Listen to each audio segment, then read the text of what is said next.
Na aula 4 do curso, tem uma parte polêmica, mas vamos lá. Vamos começar aqui. Ó, a aula 4 é a evolução do processo seletivo na visão da pessoa recrutadora.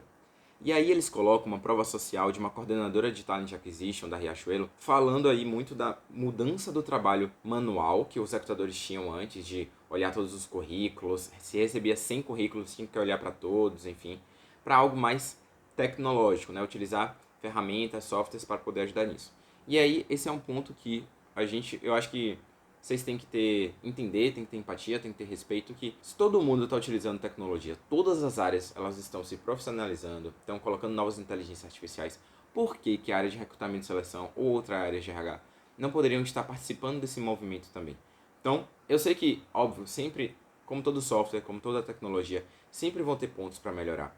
Mas vocês têm que entender que isso realmente, se bem utilizada a tecnologia, se bem utilizada a plataforma, pode sim facilitar para ambos os lados, tanto para os candidatos quanto para os recrutadores.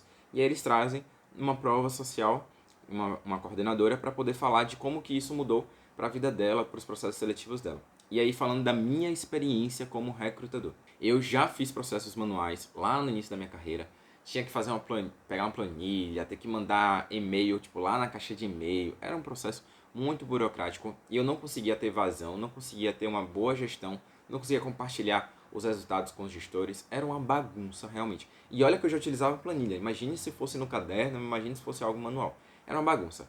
Quando eu comecei a utilizar a Kenobi, e aí para quem não sabe, a Gup ela comprou a Kenobi, também era outro ATS. Quando eu comecei a utilizar a Kenobi, que hoje é Gup, enfim, mas vou falar Gup só para facilitar, tá?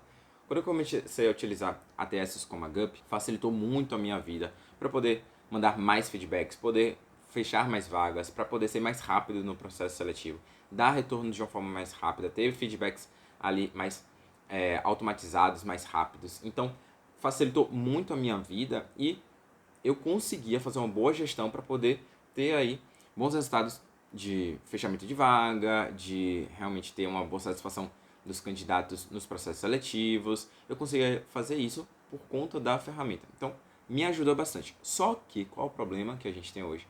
Hoje, muitos recrutadores, eles não sabem utilizar essas ferramentas, essas tecnologias a seu favor, pensando muito também nos candidatos.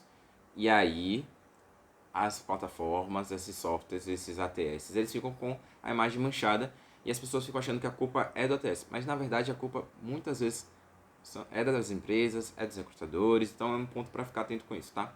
Mas aqui o ponto principal é a minha visão como recrutador. Eu acho que se bem utilizado, um bom ATS ele pode realmente facilitar muito aí a vida e a gestão do processo seletivo, tá? E aí tem um ponto que a gente tem que entender que nessa aula 4 a Gup também está vendendo o seu peixe, né? Por mais aqui que o foco do curso seja para candidatos, tem muitos candidatos aí, tem pessoas que vão assistir esse curso, que são da área de RH, que no futuro, quando forem contratados, vão precisar contratar um software, um ATS. Então, eles estão vendendo um pouco o seu peixe também ali, para poder mostrar que a plataforma realmente muda a vida dos profissionais de RH. E tá tudo bem, não acho isso errado não, acho que faz parte da vida esse jogo de ter que se vender, não vejo problema nenhum. Mas é só um ponto de alerta pra gente ficar de, ó, ai que legal, é mil maravilhas. Não necessariamente é mil maravilhas, eles escolheram uma pessoa certa para poder falar bem da plataforma para eles poderem vender isso no futuro, tá? E aí dentro dessa aula 4 tem o Guilherme Dias, que é o cofundador da Gup, ele mostra um gráfico aqui sobre o passado e presente de qual a diferença dos processos seletivos. Ele fala da ordem dos perfis, a quantidade de etapas. A gente vai deixar o print aqui para você ver esse gráfico, mas depois se você quiser, você vai lá dar uma olhada na aula. Mas para mim tem um ponto aqui que eu discordo um pouco do que foi colocado aí pelo Guilherme, tá? Porque ele fala bastante que no passado as candidaturas, como é que aconteciam, né? A ordem dos perfis, a quantidade de etapas, tudo isso, as pessoas elas não tinham visibilidade de como que acontecia. E agora com a GUP, elas estão conseguindo ter um pouco mais de visibilidade de quantas etapas eles vão ter no processo seletivo, quando que vai ser o retorno, de ter a segurança de que todos os currículos vão ser avaliados. E não necessariamente vai ser assim. Por quê? Porque a IADA GUP, ela, como eles mesmos falam no curso, ela vai ordenar os currículos, vai priorizar as pessoas ali, os testes, os currículos, que tiverem uma adequação maior com a descrição da vaga. Então, pensando que a IADA GUP ela vai avaliar tudo, vai avaliar todos os currículos, todos os testes, beleza. Só que os recrutadores e gestores não vão conseguir avaliar tudo. Então, não tem uma garantia de que sempre a gente vai conseguir ser avaliado, sempre a gente vai ter a garantia que nosso currículo foi bem visto. Não tem como garantir isso porque, infelizmente, o olhar humano, a avaliação humana ainda tem uma limitação. Por mais que existam tecnologias, as pessoas ali, se tiver uma grande quantidade de currículos, grande quantidade de pessoas se candidatando, elas só vão conseguir avaliar os primeiros. E aí tem um ponto que é importante, que aí também eles falam dentro do curso, que é, agora com a GUP, você não precisa se preocupar com o tempo que você se candidatou. Se você se candidatou uma semana depois, um mês depois, isso não tem relevância em relação às pessoas que se candidataram primeiro. E nesse ponto eu discordo e concordo. Por quê? Como é que acontece nos bastidores do recrutamento? Normalmente a gente abre uma vaga, os recrutadores, né? Nós abrimos uma vaga lá no ATS e a gente começa a receber candidatura. Chega um momento em que a gente fala, beleza, já recebemos, não sei, vamos botar um número aqui hipotético, 100 currículos, agora a gente vai avaliar essas pessoas e a gente vai ver quem que a gente vai avançar para as etapas. Então a gente avalia todas as pessoas que estão ali utilizando as inteligências artificiais, utilizando a ATS, a gente vai, obviamente, olhar os primeiros, os que foram priorizados por essa inteligência artificial, e os que fizerem mais sentido, a gente vai avançar nas próximas etapas, seja de testes, de entrevistas, enfim. Normalmente, pela minha experiência, pelo que eu já vi aí de outros recrutadores, de colegas de trabalho, quando as pessoas elas avançam para as etapas de entrevistas, de testes, se a vaga estiver aberta, o ATS ele até continua a receber candidaturas, só que o recrutador, ele sempre, e os gestores também, eles sempre vão priorizar as pessoas que estão mais avançadas no processo. Então, eles não vão continuar avaliando o currículo, todo o currículo que chegar. Eles vão estar tentando dar vazão às pessoas que já avançaram no processo seletivo.